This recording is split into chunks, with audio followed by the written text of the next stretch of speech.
Okay, so good evening, good morning, good whatever time zone you're at.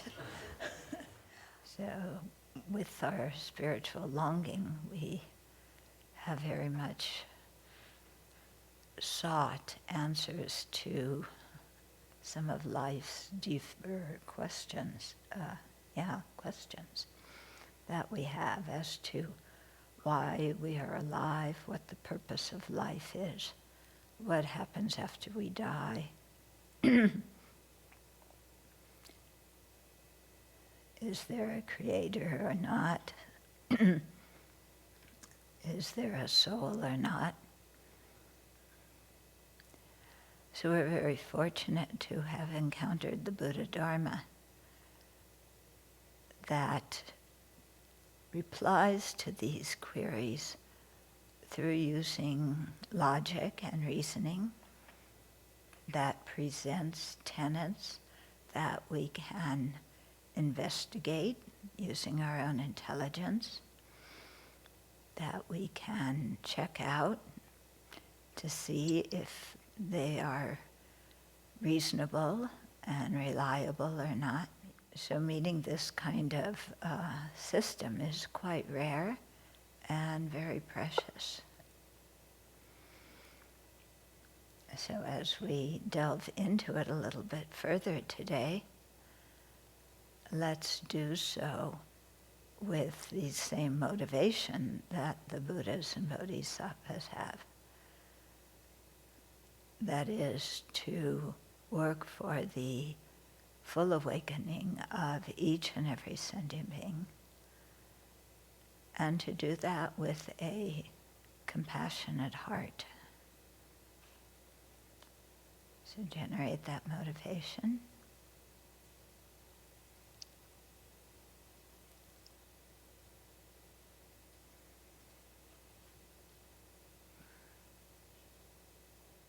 So in this series of teachings, the Australians asked that it be focused on the topic of refuge.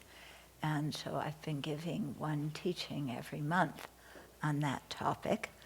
And we've covered a variety of different themes, ranging from Nagarjuna's proof of the existence of the three jewels to how the Pali tradition asserts the three jewels, what they are.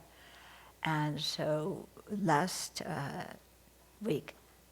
month, we were talking about how the Mahayana in general posits the three jewels. So we got through talking about the Buddha jewel and the three or four bodies of the Buddha, how you can put them into 2 bodies, 3 bodies, 4 bodies, even 5 bodies, but they all come down to the same thing.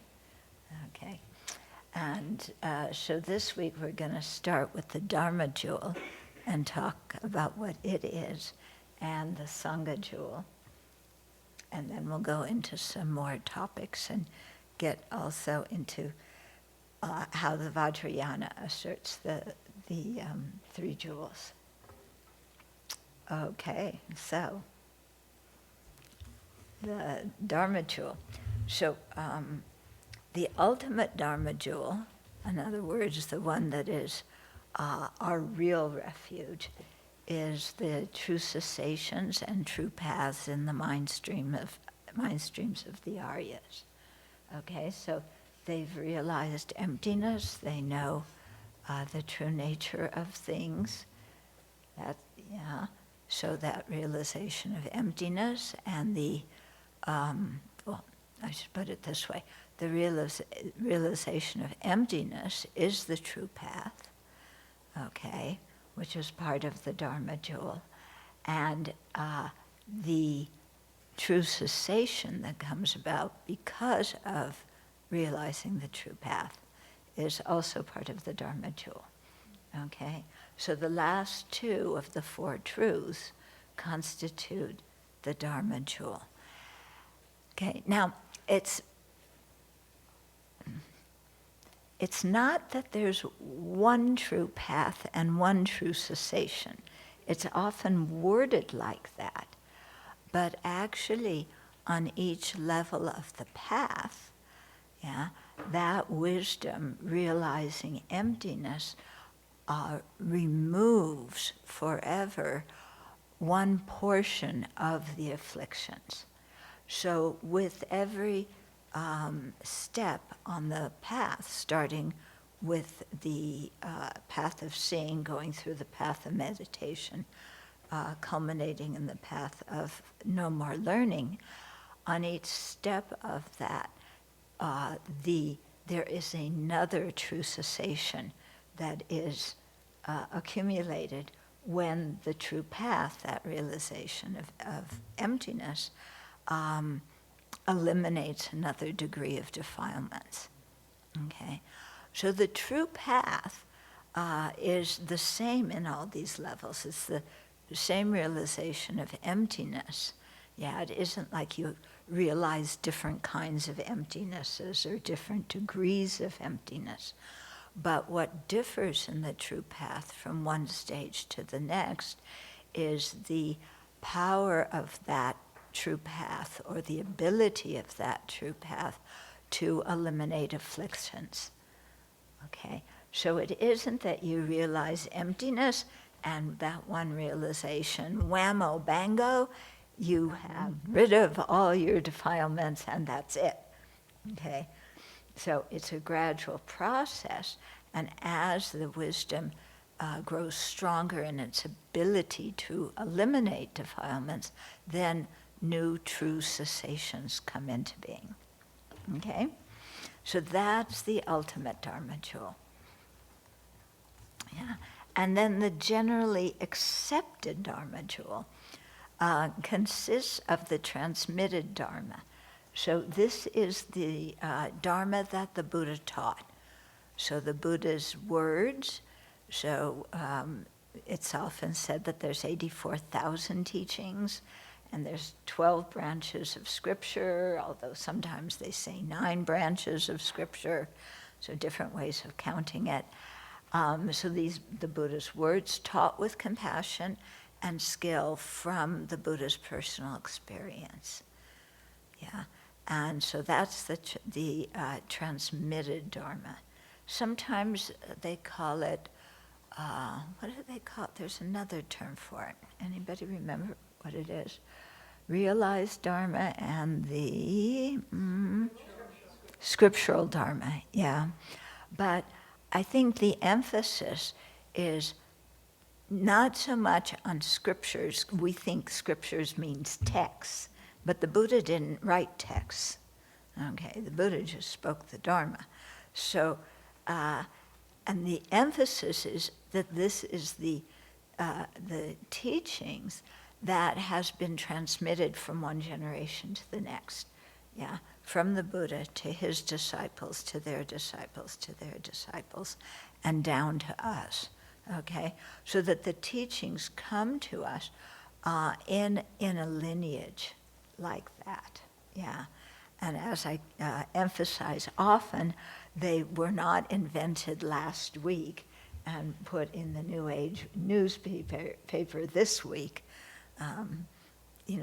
With the different apps you can choose from, where they play nice background music and show pretty pictures and call that meditation. Okay, that's not what we're talking about. Okay, so that's the Dharma Jewel. Then the Sangha Jewel. Again, there's the ultimate Sangha Jewel, and the representative or symbolic representation of the Sangha Jewel. So the ultimate Sangha Jewel is an individual, an Arya, so an individual who has realized emptiness directly. And this person is also somebody who has true, at least one true path and one true cessation in their mental continuum, and are accumulating more as they advance on the path. Okay, so this can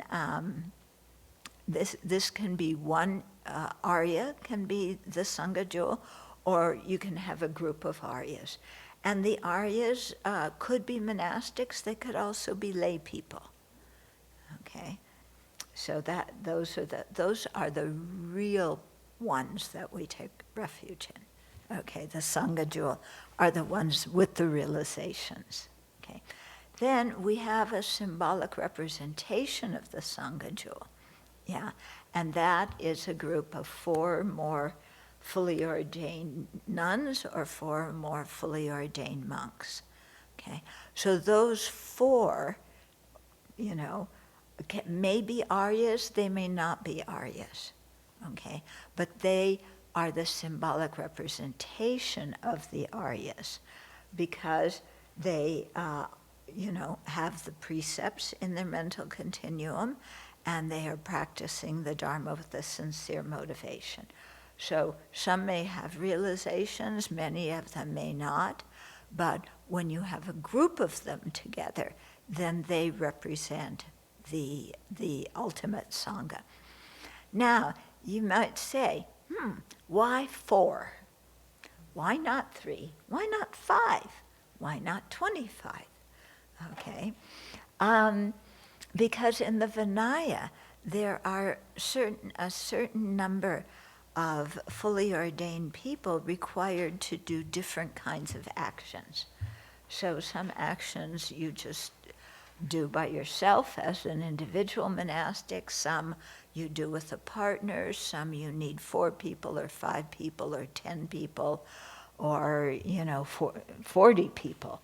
Okay, so here it's focusing on 4 because most of the important actions you can do, the important Sangha karmas, you can do with 4. Some you need more, but generally with 4. Okay, and so they have received, all the people who represent the Sangha Jewel have received the ethical restraints, the precepts that the Buddha set out. Okay. So the Buddha, then the Buddha spoke of the fourfold assembly. Okay, yeah, fourfold assembly and the Sangha are a little bit different. The fourfold assembly are male and female fully ordained people. Okay, so bhikshus and bhikkshunis, and male and female upasakas or upasikas who have the 5 lay precepts. Okay, so in the Buddhist assembly, you have those 4 groups. Yeah, 2 groups of lay disciples with 5 precepts, 2 groups of fully ordained disciples. Yeah. And the groups of fully ordained, there has to be 4 more, of them. Okay. So then with the Sangha, with the Sangha, you need, for the fully ordained, you need 4 or more people. For a bhikshu sangha, 4 or more bhikshunis for a bhikshuni sangha. Okay. And with the sangha, the assembly has all 4 groups, half of them are lay people. The sangha just has those 2 groups as the fully ordained monks and nuns. Okay.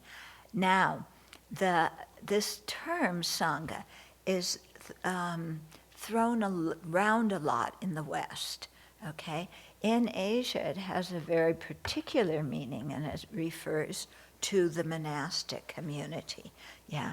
In the West, now they talk, anybody who goes to a Dharma center is said to be the Sangha.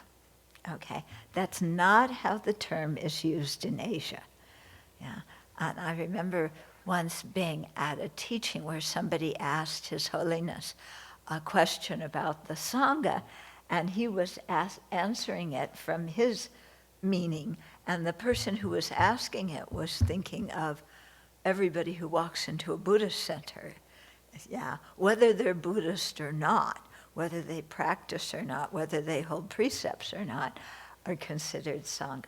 So that is a Western invention, yeah, and it's not accurate, and it produces a lot of confusion, because people will say, we take refuge in the Sangha, and the Sangha means all of your Dharma friends at the Dharma Center. Okay. Now, why is that confusing? Well, for the reason I just said, some of them may not even be Buddhist. Yeah. And some of these people, they go to the Dharma teaching, then afterwards they go out to the pub together and drink, or they take ayahuasca together, or they, sleep around with each other. They don't necessarily even keep the precepts. So calling these people the Sangha is just not suitable, okay? But it's the trend in the West, and I noticed, what was it, one copy of, was it Lion's Roar? A couple of issues ago, it was on the Sangha, and they had pictures of all of the, quote, quote, Sangha on the cover. There was not one picture of a monastic. Not a one. They were all pictures of lay people. And I wrote to the editor, yeah, and I pointed this out, and I got a very beautiful, blasé, thank you for your feedback, under text, we're not going to do anything about it, email, okay? So I think actually they need to hear from more people that are able to explain to them properly, yeah, to that, it's the monastics that are called the Sangha. And even if you include lay people, which they aren't, you should at least have some monastics there, yeah. So it's very strange, but in America, this is America, yeah? Everybody is equal, everybody can say and do what they want to do. Mm-hmm. Yeah, we're modern, we are not hierarchical, we are not patriarchal, like the Sangha in Asia is. That's the subtext, okay? So, yeah, anyway, I think you get the point. So, also to talk about why 4 or more. So I said, first of all, because of how many people needed to do some of the most important Vinaya rites, but also when you have a group of fully ordained monastics living together, there's something that happens that you don't ordinarily sense. And many of the people here at the Abbey who were around in the early days really sensed that because, at the beginning there was me and 2 cats. And when we did the first ordination, Venerable Jendi and some other Chinese nuns came to assist in the ordination because we needed a certain number of people. And the lay people here, some of you were here at that time, really noticed the difference in how it feels when you have 4 fully ordained monastics together, how they treat each other, how they speak to each other, the etiquette that is involved. And many people remarked to me afterwards that it really opened their eyes in many ways. Do any of you who were here then, do you want to say something? Well, I was a lay person with Venerable Charpa's ordination, and Venerable was the only monastic here, surrounded by a bunch of untrained, unrestrained, newly enthusiastic members of the community or aspiring members of the community, so she had her hands full. And so when Venerable Genji showed up with the other Taiwanese bhikshunis, it brought Venerable's role here at the Abbey into view. surrounded by her Sangha Dharma sisters, it just made me understand how important it was to have the Sangha in a place like this. They were gracious, they were restrained, they had a lot of joy, very knowledgeable about the Dharma and the Vinaya, and moved as a little river. I mean, don't know how else to say it. Yeah. But it was really inspiring to see that that's what Venerable was, that's what the vision is, this is what the vision's to look like in some way. Yeah. So then, so Sangha, the term Sangha doesn't refer to, any Tom, Susan, Tashi, or Lobsang who shows up at a Dharma center. Okay. Okay. So this description of the three jewels emphasizes the inner experiential part of the Dharma. Okay. Yeah. We're talking here about, people who have dedicated their lives to the Dharma. Yeah. Now, yes, lay practitioners can and do dedicate their lives to the Dharma, but there is a difference in the lifestyle. Okay. So the three jewels that we trust to lead us to awakening are different than religious institutions. And this is something quite important because we tend to get religious institutions and the objects of refuge and our teachers and the community all kind of mixed up. And this can become very, very confusing for people.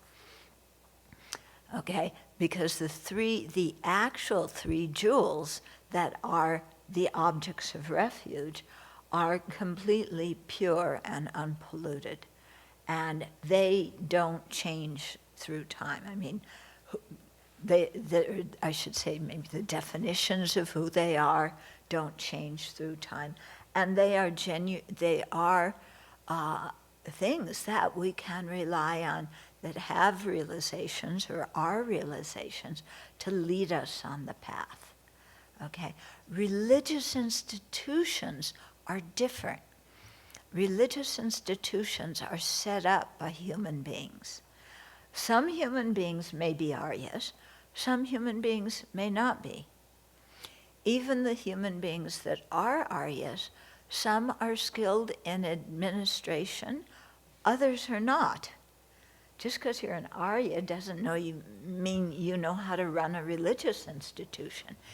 Just because you're an Arya doesn't mean, that you can make, some kind of, what do you do, physics thing, You can't, it doesn't mean they know how to do all the math required for physics. It doesn't mean that they can fix cars, Their speciality is in the Dharma, And they may have realizations that give them knowledge that they didn't learn in school or in that sort of way.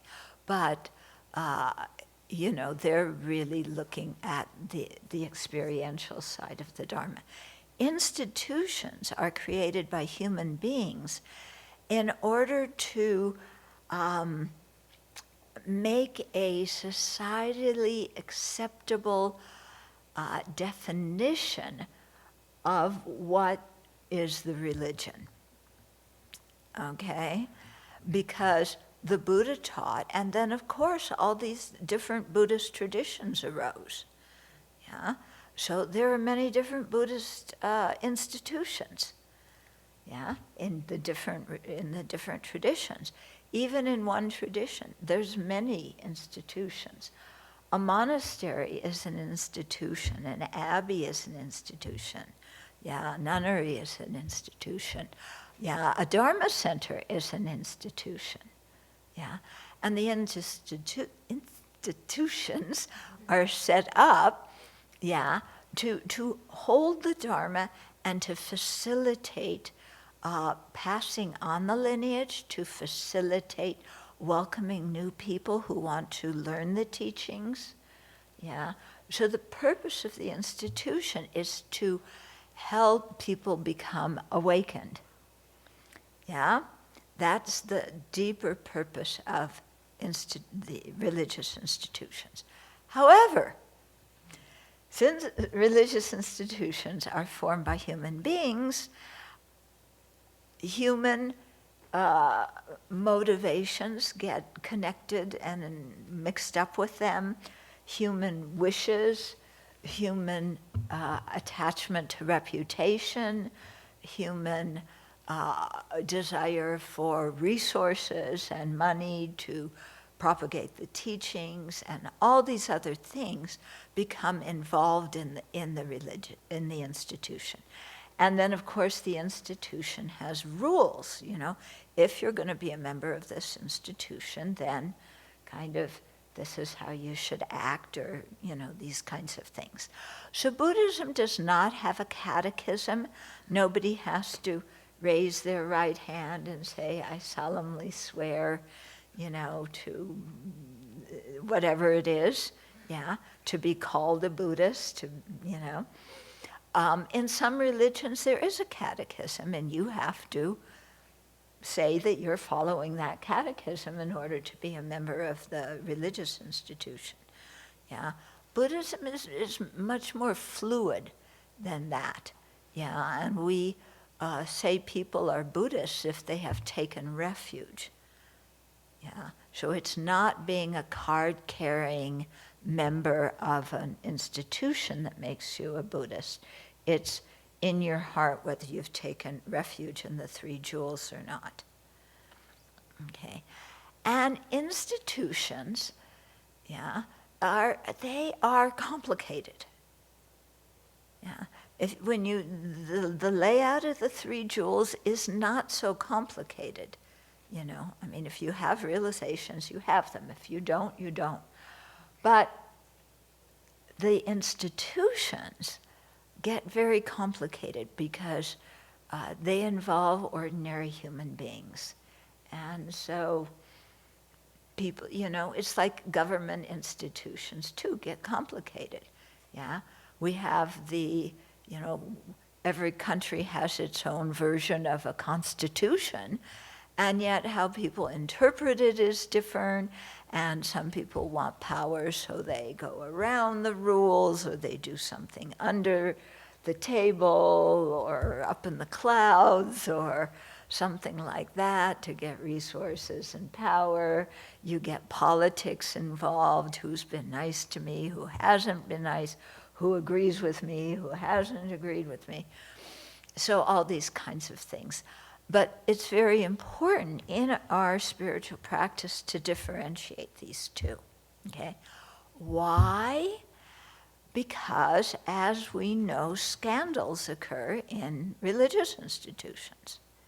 We know that, okay?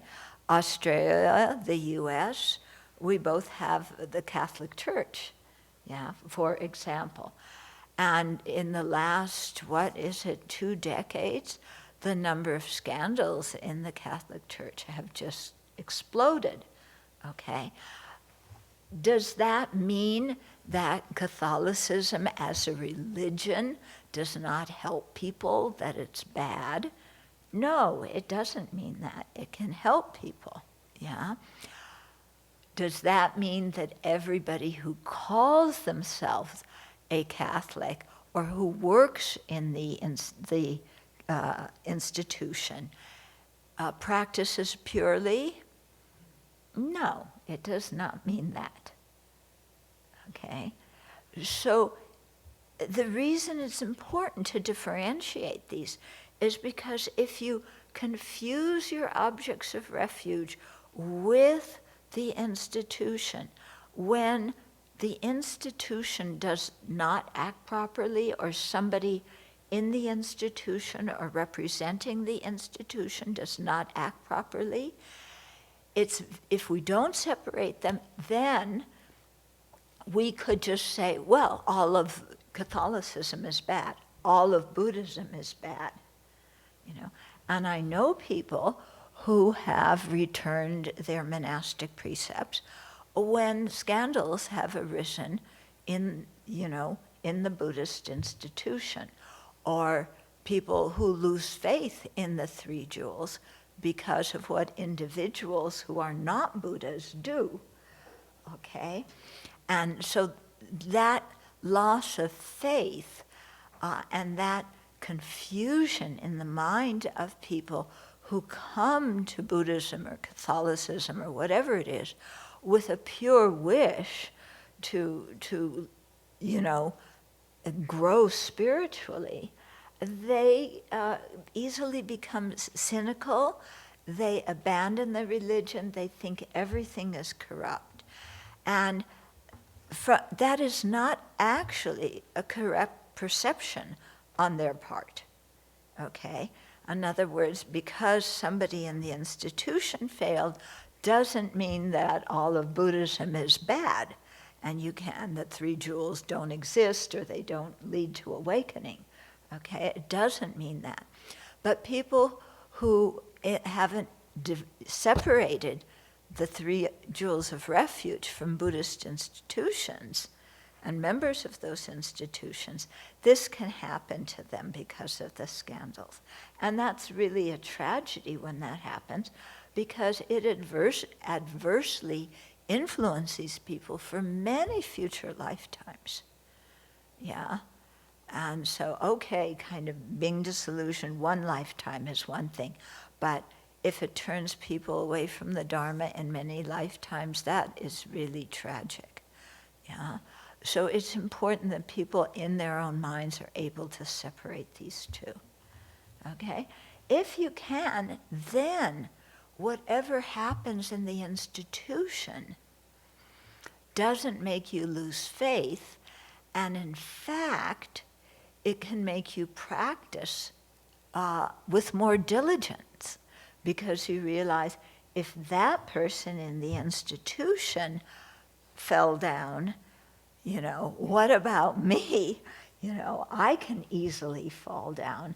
I don't want to fall down, and I don't want to harm other people because of my own mistakes. So it helps us think, okay, I've got to really be attentive about my behavior and really make sure that I keep the precepts and that I have a good motivation. It doesn't mean we need to be perfect. Yeah, that's going to be a few eons, coming. But it means we try, yeah? And we don't want to just be like, well, whatever, so-and-so did it, so it doesn't matter, they didn't find out about so-and-so, so they won't find out about me. All that kind of way of thinking is really harmful to oneself and harmful to other people, who want to practice. Okay. So I say all of this when because I've lived through it. I've lived through, and it's very difficult because I don't know why, but somehow people come to me with, will you explain why so-and-so, why did you do X, Y, and Z? Like Lama so-and-so, did this and that. Like, why did he do it? How am I supposed to know? Yeah, I have no idea why they do what they do. Yeah? So, if you want to understand why somebody acted inappropriately, ask that person. Yeah, and it's actually quite good if you go and ask that person. It might help them be accountable for their own behavior. If people come to them and say, I heard you did X, Y, Z, is this true? This is the effect it had on me, and so why did you do that? I want to understand. That could actually help the person. Of course, it's usually somebody very high up in the hierarchy, and we feel intimidated, like, who am I to ask that person why they do what they do? Okay? And so so often these kinds of things are just covered up. Yeah. They're covered up. You're not supposed to talk to them. And it also, these things can actually divide the people in the Dharma Center or divide the Sangha, because some people say, they did something wrong and we need to hold them accountable. And another group says, it's pure vision. They're actually Buddhas and they did this for some reason that our minds can't understand, but we should not criticize what they do. And so you have two different parties looking at the situation in different ways, and then it can become quite difficult, because the people who say, well, something's wrong here and we need to investigate, we're not saying they're guilty, we're just saying we want an impartial investigation. Those people look at the people who say, oh, it's just, you should have pure view, and say, you guys kind of, you aren't looking at conventional reality. And the people who have pure view look at the people who want to hold others accountable and say, you people are breaking your samaya and you don't have any faith and you're creating great negative karma by criticizing. Okay, and then within a Dharma group that used to be harmonious, there is now this going on because people are taking different views. One side wanting to investigate, one side it's already under the table. Okay, so very, very difficult. But like I said, if you know how to look at it, it can really be something that invigorates your own practice. Because instead of just saying, well, all the holy beings, they'll just take care of everything. It's like, well, no, I have some responsibility for the continuation of the Dharma for future generations too. I can't just sit back and say, oh, it's the High Lamas who do it. I'm not a High Lama, but I should try and act properly, for my own benefit and for the benefit of other people. Okay? But often, I'm going on a long time about this topic, but it's because so many people write me and call me and ask me about it. And not just here in America, but because I teach a lot in Southeast Asia.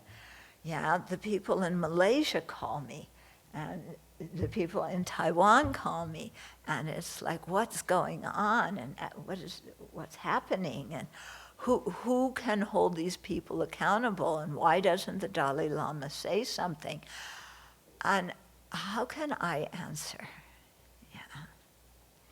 If you ask me what happened troubled my mind, how can I deal with my own disillusionment and still maintain faith? That question I can answer. That question I can help with. But if you ask me why these people did it, I have no idea. It's a mystery to me. It's really strange, because like I say, I teach a lot in Southeast Asia. And especially when I go to Malaysia, the people there say, because they have people from the Theravada and the general Mahayana and Tibetan practitioners come and teach there. And, Chan and Pure Land, and they have everybody there. And people say to me, oh, you're one of the few people from the Tibetan tradition who come here and actually teach the Dharma. Most of the lamas who come do ceremonies. They give initiations and they do healings and they do blessings. Why? I don't like to share my actual thoughts on that one. I don't like answering that question because I'm guessing about other people's motivations. I may be right, and I hope I'm not, and I might be wrong, and I hope I am wrong. But it's hard because I don't really want to. I mean, how can I can't explain other people's behavior. But when sometimes people then will make accusations about His Holiness and say, because they think that he is like the Pope, you know. In Catholicism, if the Pope says something, everybody says, okay. But the Dalai Lama is not a Pope, you know. And there's 4 main Tibetan traditions, plus Bon. Yeah, and some of those traditions have subdivisions, and everybody has their own institution. Everybody has their own leader, yeah, of their particular tradition. And yes, there is an Office of Religion and Culture in the Tibetan government, but they don't really nobody wants to stick their neck out. Yeah, yeah. It's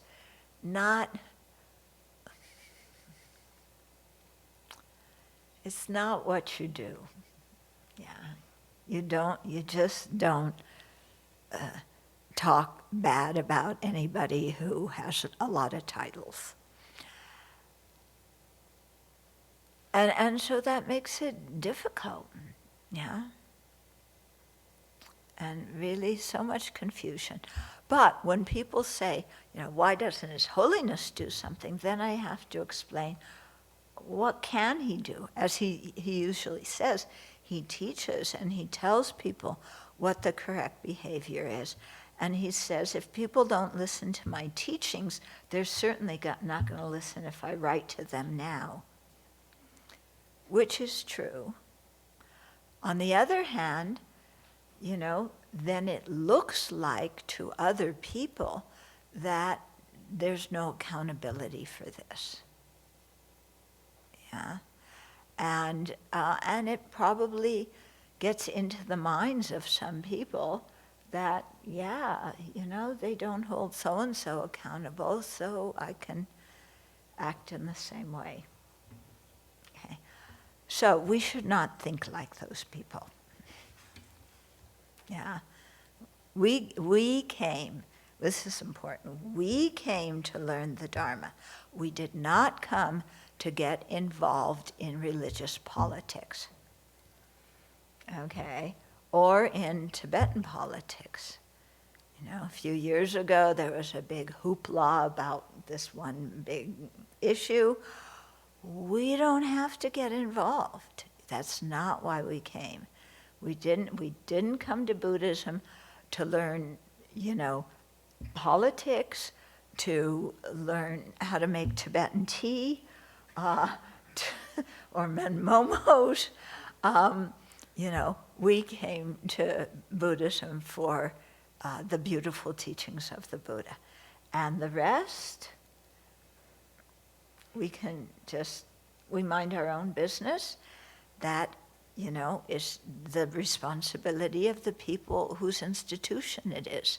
And as non-Tibetans, we aren't really included in the institution. So we can stay out of it all. Then I'm going to skip the next section, which is this.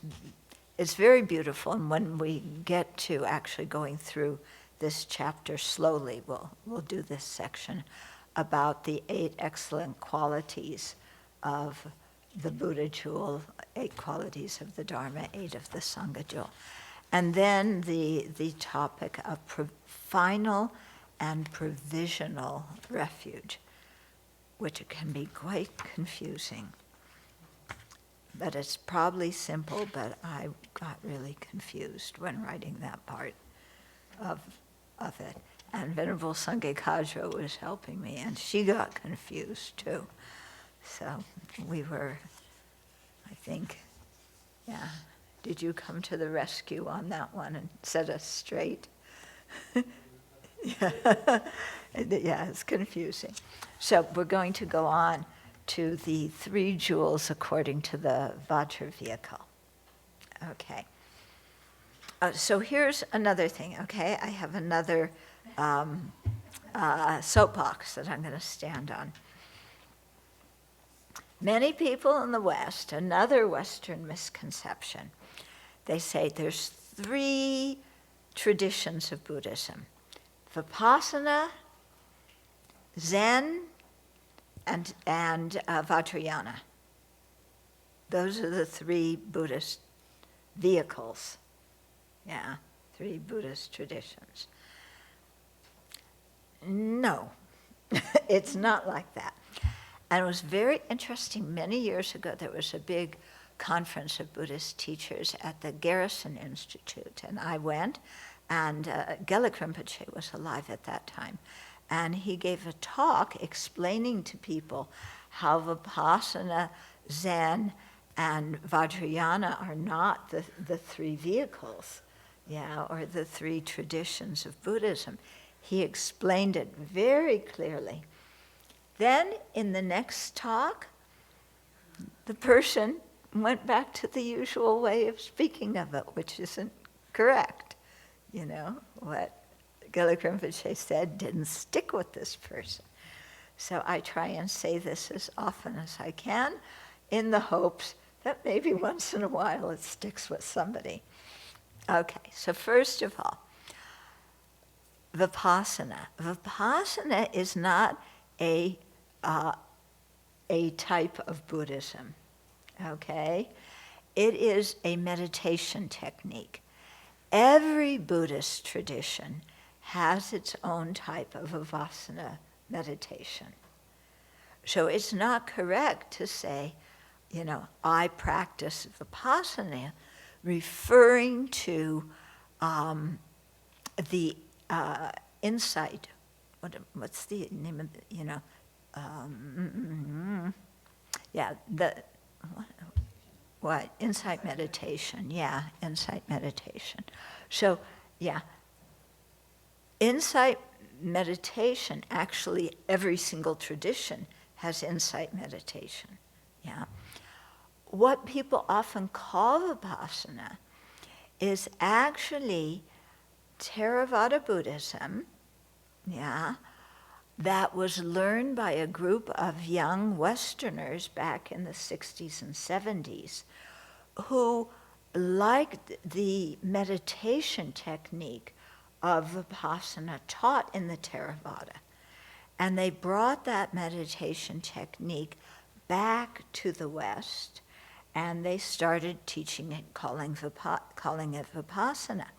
They did not bring with the whole rest of the Pali tradition or the whole rest of the Theravada tradition. Okay? That, you know, because they wanted just to teach the meditation technique. Yeah. So we also have in the West Theravada practitioners.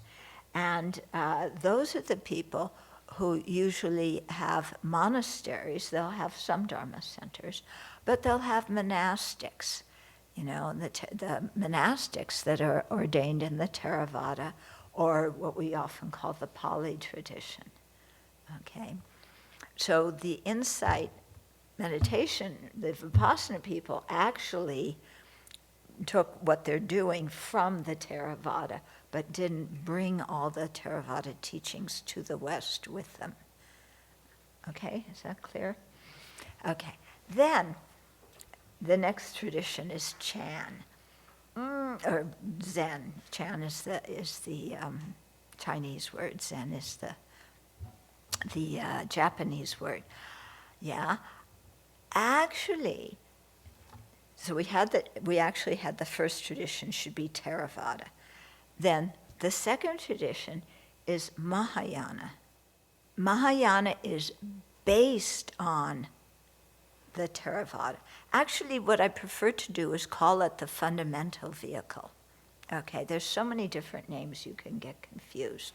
Okay, but if you call the Pali tradition, just all of the Pali tradition is not the fundamental vehicle, but most of it is. So let's just call it, for sake of ease, the fundamental vehicle. Then the Mahayana, okay, comes. And in the Mahayana, there's a whole bunch of different traditions. There's many branches of Mahayana. There's Pure Land, there's Huayan, there's Chan or Zen, there's, what else is there? Lots of them. Huayan, Tentai, that was the one I was thinking in. Yeah, Tentai. Anyway, there's a lot. I'm not remembering all of them right now, okay? But Vajrayana is a branch of Mahayana. It is not a separate tradition. So it's much more accurate to say there's the fundamental vehicle, there's the Mahayana, okay? Mahayana is not a totally different tradition than the fundamental vehicle. It is based on the fundamental vehicle, okay? So it's not that you skip over the fundamental vehicle teachings. You have to learn them. They're in the Lamrim, okay? They're in the Mahayana traditions. But then the Mahayana has the whole discussion of love and compassion and bodhicitta, yeah? Then within the Mahayana, there's all these different branches, yeah? Some in Tibet, some in China and Japan and in Vietnam, all over. So the Vajrayana is one branch. Again, Vajrayana is not a totally different practice from Mahayana and from the fundamental vehicle. Vajrayana is based on practicing the Mahayana. It's a type of Mahayana practice, and Mahayana practice is based on practicing the fundamental vehicle. Okay? So that's how we should see it. Otherwise, other people, like people say to me, oh, you're a Vajrayana practitioner. And I'm like, I do some Vajrayana recitations, but I wouldn't really call myself a Vajrayana practitioner. What? But you're in the Tibetan tradition. I thought Tibetan tradition was equal to Vajrayana. Well, sorry to disappoint you. You know, I'm working on the fundamental vehicle level of the path. I'm working on the general Mahayana part of the path. Vajrayana, like I said, I sat there while there were some initiations. I do some recitations, but I am not a practitioner in the way that an actual Vajrayana practitioner is. Okay? And people are just aghast. But it's the truth, you know? And this whole thing of Vajrayana practice, I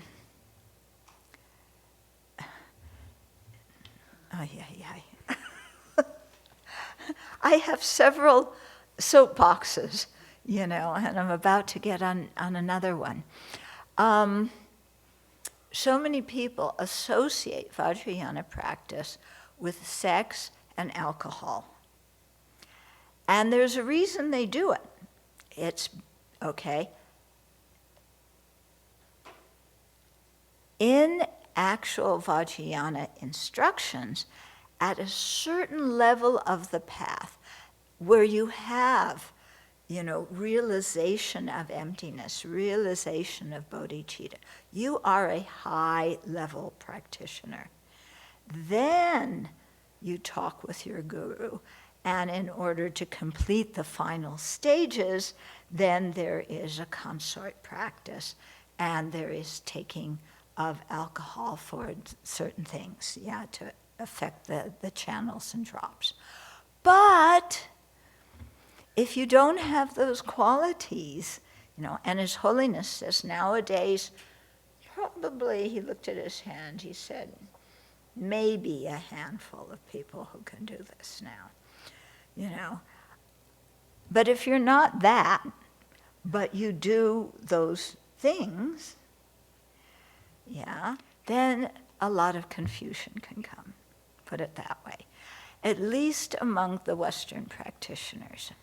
I don't know so much about the Tibetans regarding this, but I went to I was invited to a conference of Vajrayana women, yeah, on the topic of the feminine in Vajrayana. Okay, and so there were maybe, I don't know, 25 of us, something like that. And it was on Zoom. It was right in the middle of COVID.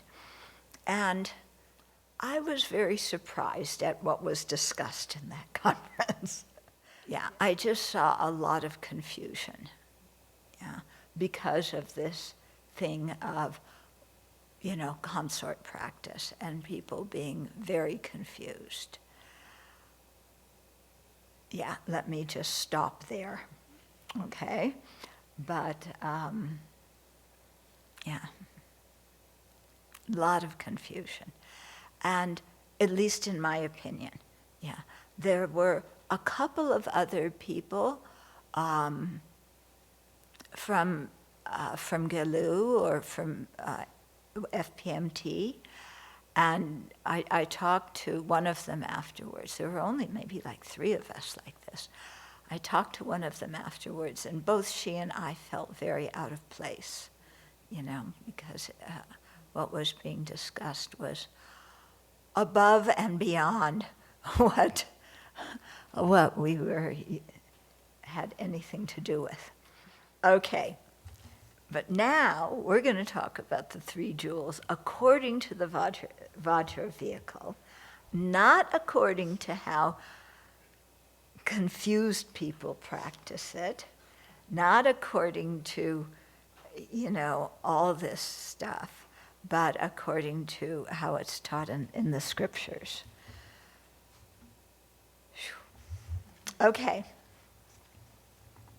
So here, the actual meaning of the term refuge is found in the highest Yoga Tantra, okay, with its description of how to actualize the 4 bodies of a Buddha. And this class of Tantra, the highest Yoga Tantra, talks of the fundamental innate mind of clear light, and which is the subtlest consciousness, and that is beginningless and endless, but it is not a soul, okay, and it is not the person. Although it did come from past lives into the present, goes on to future lives, it is impermanent, constantly changing, cannot be inherently existent, okay. Our coarse consciousnesses, yeah, which include our 5 sensory consciousnesses, the 4th, the coarse mental consciousness, and all our defilements and afflictions and things like this. Yeah, these are coarser consciousnesses that do not, they may go on, at least the defilements go on, the seeds of the defilements go on, I should say, and the latencies of the defilements go on to the next life. Yeah, but the coarse consciousnesses themselves do not continue to the next life. Yeah, and they don't continue on to Buddhahood either. Okay, so it's really emphasizing this fundamental innate mind of clear light. And His Holiness talks about it, these talks that he's been doing during COVID time, he brings this up quite a bit. Okay, so when the fundamental innate mind of clear light is completely purified, yeah, it becomes the wisdom dharmakaya of the Buddha, yeah, its emptiness and its true cessations become the nature body, the Svavavikakaya of the Buddha. Okay? So then the nature truth body of the Buddha. Yeah? And then the medium through which that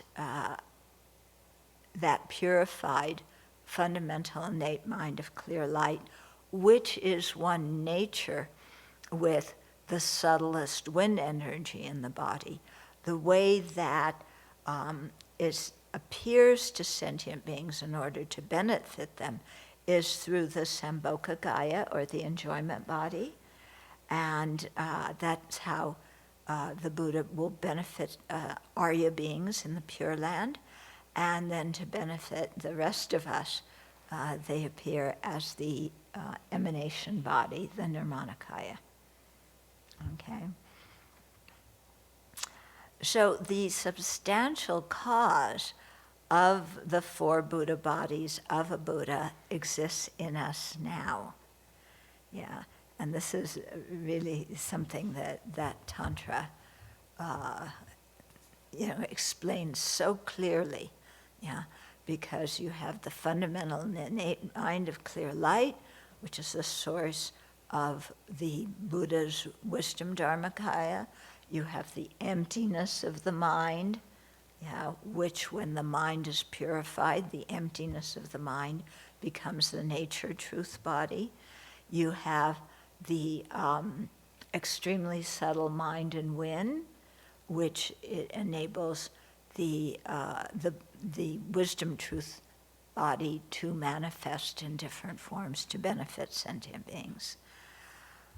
Okay, so that the fundamental innate mind of clear light exists in us now. Our mind right now is empty of inherent existence. It's not the nature truth body because our mind itself is covered with defilements, but we do have the extremely subtle wind, now too, because even now we have the fundamental innate mind of clear light. It's in our tradition they say that it's latent or dormant while our coarse consciousnesses are functioning. Yeah, some traditions say that it can still come up in the middle of like daily life and different things, but other traditions say no, it only is manifest at the time of death or at the time when you're doing these very subtle high level tantric practices on the completion stage. Okay, so what that means is the Sutrayana explanation of the substantial cause for the four Buddha bodies. It's good, but it's incomplete. And the Tantra adds on to that, especially the highest Yoga Tantra. But to practice highest Yoga Tantra, we have to have a very strong foundation in the Sutrayana practice. We can't just say, well, I want to go to the highest practice. That's like, somebody in kindergarten saying, oh, I really like arithmetic. I'm going to take calculus next. Yeah, college level calculus. It's like, no, you got to create the proper causes to do those things. Yeah. Okay. And what's really amazing when you are able to study the paths and stages of the Vajrayana, it really explains how it's possible for us to transform into Buddhas.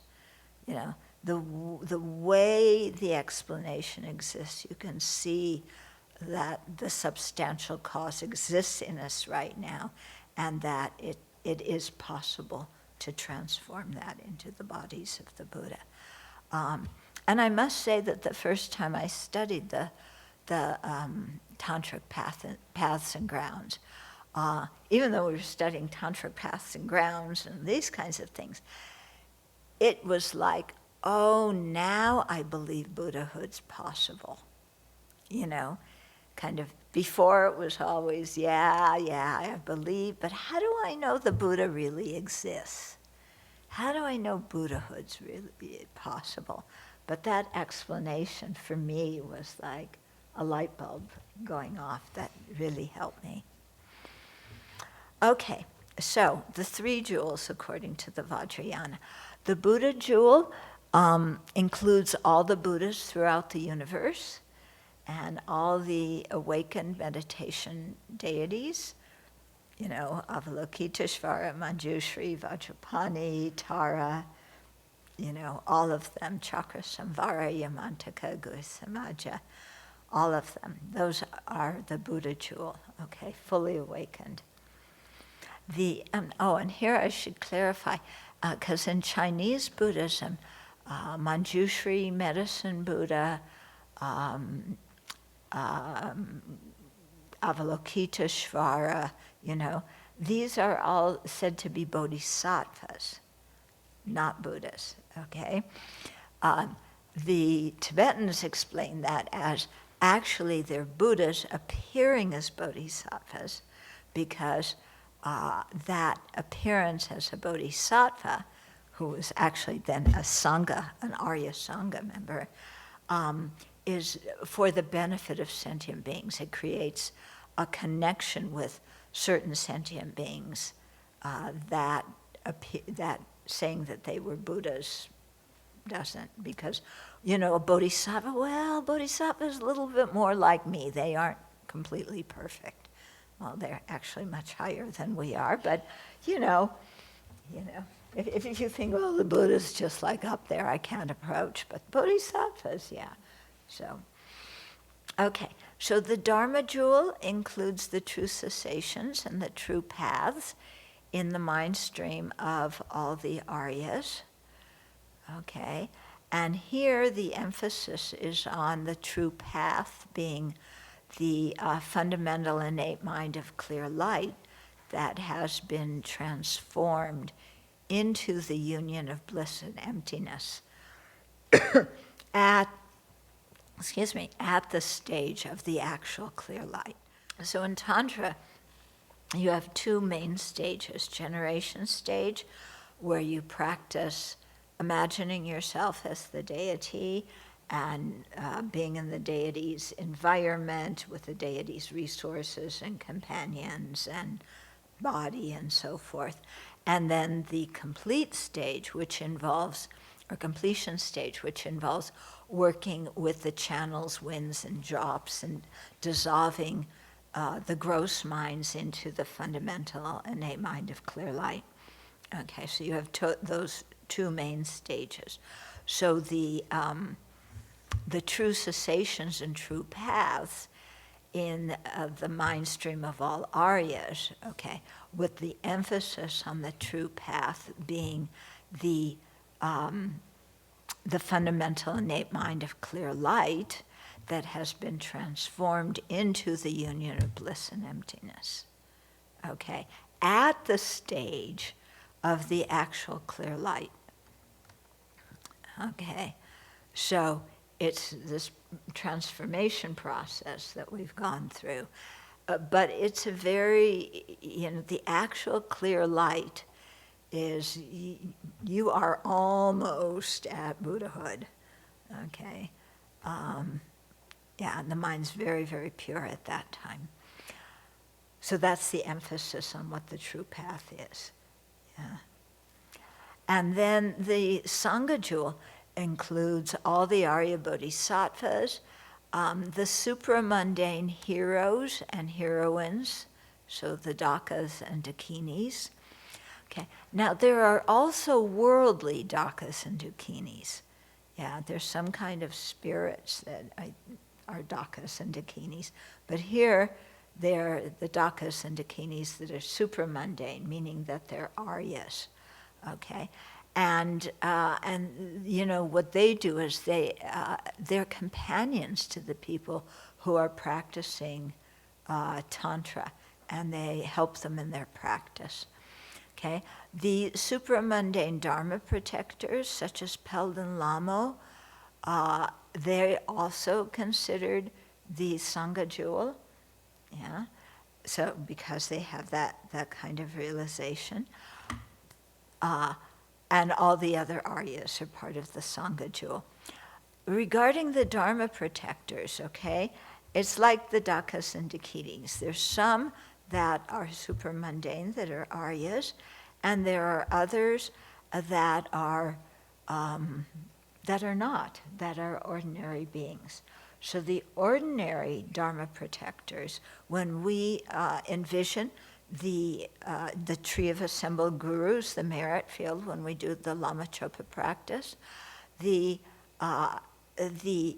ordinary Dharma protectors, different spirits or gods or beings like this who have made promises to Guru Rinpoche and to other people to protect the practitioners. They're ordinary beings, but they're favorable towards the Dharma. So they, because they're ordinary worldly beings, they are not on the lotus, that the lotus with all the different layers in the tree of assembled gurus. They're below that. So when you look at the Tanka, you can see some of them. Like the four protectors that are outside every Buddhist temple. Yeah, those are worldly Dharma protectors. The next topic is about Tantric practitioners also take refuge in the Guru. This is a little bit of a big topic. I'm wondering if maybe people have a few questions or comments, and then we can save this bigger topic for next time. I think it's funny that people ask you why other people do things, when I find that sometimes the people that do it don't know why they do it. I know I've done things, so how can you answer that if they don't even know why they've done it? Yep. So I just think that's kind of a funny question.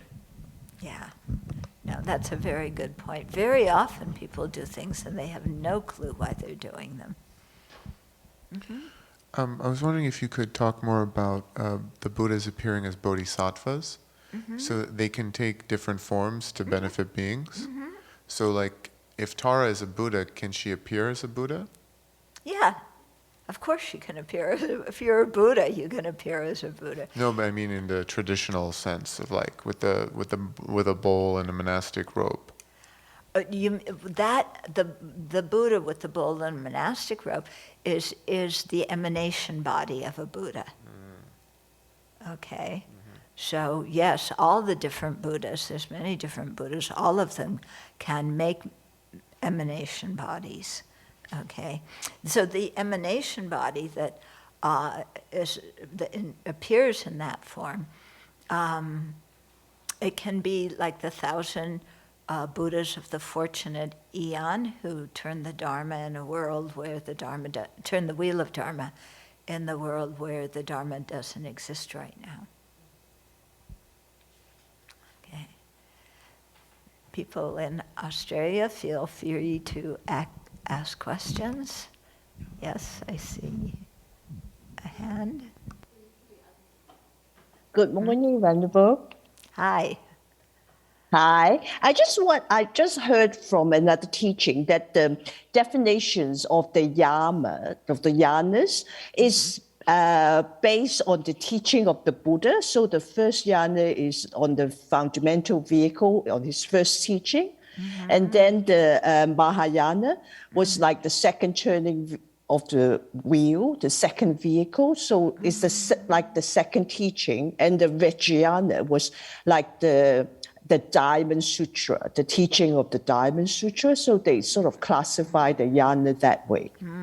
No, it's not exactly like that. The three turnings of the Dharma wheel are different than the different yanas, okay? Usually, the fundamental vehicle teachings are found in the first turning of the Dharma wheel. But sometimes the The Prasangika view of emptiness is also, you can find passages in the first turning that correspond with the Madhyamaka view. In general, the second turning of the wheel presents the Prajnaparamita Sutras, which teach the Madhyamaka view. And then the third turning of the wheel theoretically was taught to clarify what the Buddha said in the Prajnaparamita Sutras for some people who didn't know exactly how to understand what the Buddha said in the second turning. So many of the third turning wheels correspond to the teachings of the Chittamatra or Yogacarya tenet system. And you also find teachings on the Buddha nature in the third turning. Okay, Diamond Sutra would be part of the second turning because it's one of the Prajnaparamita Sutras. I just want to clarify, does general Mahayana mean Mahayana teachings that are not Vajrayana? No, general Mahayana, well, or just Mahayana, includes Vajrayana teachings, okay? Yeah, because we have to practice those teachings in order to be Vajrayana practitioners. You can't skip over them because those are the teachings on bodhicitta and so forth, yeah? So you can't jump over them, yeah? So when I say general Mahayana, I'm talking about bodhicitta, the view of emptiness, those kinds of things that are common to all the Mahayana teachings. Then Vajrayana has its own little special thing. Pure Land has its speciality. Chan has its speciality. Okay. Is there a term for non-Vajrayana Mahayana? Sutrayana. Yeah. Well, within, there's so many terms and they're very overlapping. Within Mahayana, you can divide it into the Sutrayana and the Paramitayana. So the Sutrayana is referring actually more to the fundamental vehicle teachings, yeah. But because Mahayana practitioners also practice fundamental vehicle, they practice the Sutrayana, okay? And then they also practice the Paramitayana, which are the teachings about bodhicitta and the 6 or 10 perfections, okay? And then within that, you can talk about Paramitayana and Vajrayana, but they're all based on the fundamental vehicle, which we often call the Pali tradition. But the Pali tradition actually includes fundamental vehicle teachings, and it has a bodhisattva path. Okay, and the Mahayana has a lot, is based on the fundamental vehicle and has all those teachings included in it. So, and we call that often the Sanskrit tradition. But the Sanskrit tradition includes the path, the fundamental vehicle path, and the bodhisattva path. Okay? So you could have a lot of fun drawing these things about and how they are interrelated. Yeah? And what overlaps and what doesn't overlap. So aren't the Hinayana and Mahayana the two original traditions in Buddhism? Okay, first of all, I don't like using the term Hinayana. Okay, only Mahayana people use the term Hinayana. People from the fundamental vehicle find that term very offensive.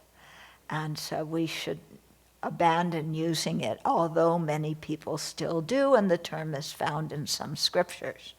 Okay. But yes, all those teachings, both fundamental vehicle teachings and Mahayana teachings came from the Buddha. Yeah.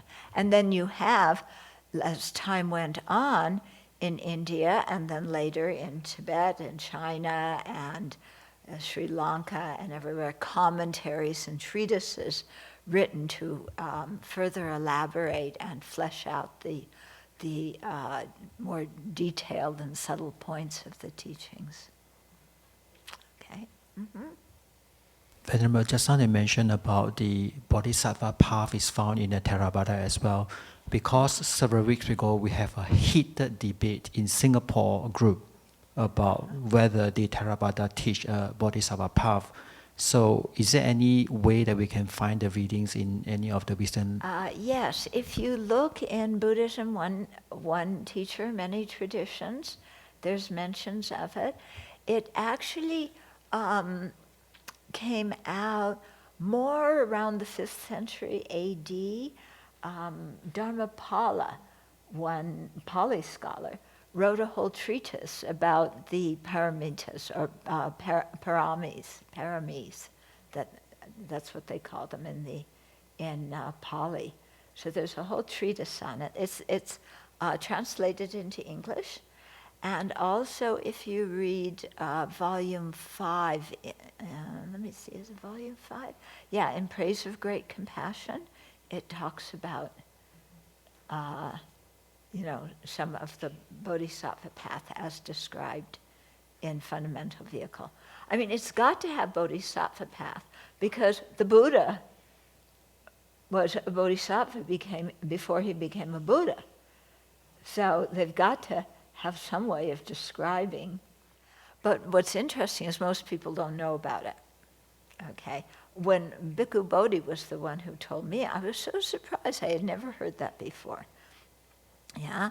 But on the other hand, many people who practice the Sanskrit tradition don't know that in the Fundamental Vehicle, they talk about the four immeasurables.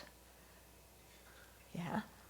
I remember one of my old Dharma friends who, had studied for a long time when he heard a talk given by somebody who was a Theravada practitioner about the four immeasurables. He was shocked. You mean they talk about love and compassion and joy and equanimity too? They talk about compassion? Because we always hear, oh, those people are selfish, which is not true at all. Okay. Venerable, there's a question in the chat here. Okay. The person asks, for a fundamental vehicle practitioner who wants to achieve Buddhahood instead of arhatship, how can he or she do it? Do they just practice on the 10 parameters and make a motivation to benefit sentient beings? Yeah. Well, they do the fundamental vehicle practice, and on top of that, then they engage in the Mahayana practice, and which includes, generating bodhicitta and practicing the 6 paramitas. Yeah. And then through that, they can, go on to Buddhahood. Yeah. It's often said that at the end, you actually have to wind up practicing Vajrayana. Yeah, because you have to attain Buddhahood with the fundamental innate mind of clear light. Thank you, Venerable. Thank you. Take care, everybody.